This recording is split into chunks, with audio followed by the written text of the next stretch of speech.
Hello, I'm Father Louis Moroni, Provincial for the Dominicans of the province of St. Albert the Great. Welcome to a word of hope on this Friday of the third week of Lent. Recently, I witnessed the wedding of my godson.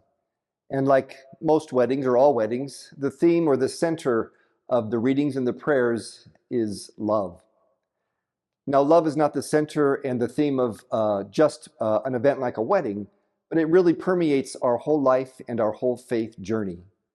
We hear that so powerfully and so simply in today's gospel when Jesus is asked, "What is the greatest commandment?"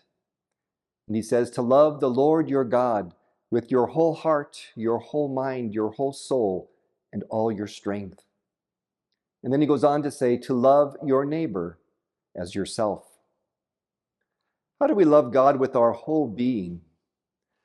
I think we could do it in many ways, but in this journey of Lent, we could specifically do it in the three ways in which the Church asks us in this penitential season: to pray, to fast, and to give alms, or to be generous givers.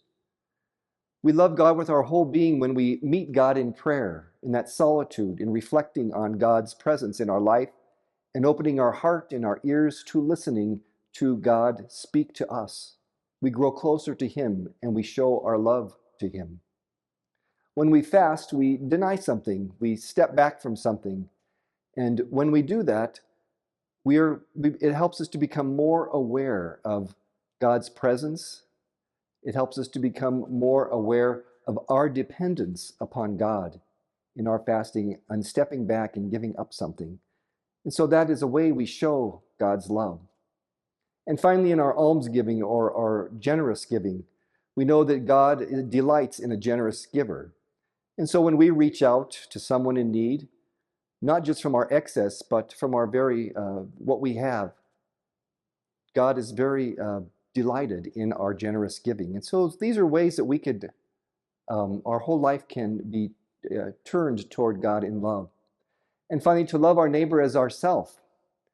My friends, the first thing we have to do to try to love a neighbor as self is to love ourselves first. What does that mean? It means to recognize our gifts, our talents, and all what God has given us. Not that He was given someone else, but what He has given us, that we accept that, even in the challenges of life. And when we do that in ourselves, we can do that in those around us. And we can love our neighbor, accept their gifts, their talents, even their shortcomings. So today, our word of hope is these two great commandments: to love God with our whole being and to love our neighbor as ourself. So I encourage you to reach out to someone in your life and share this word of hope. God bless you.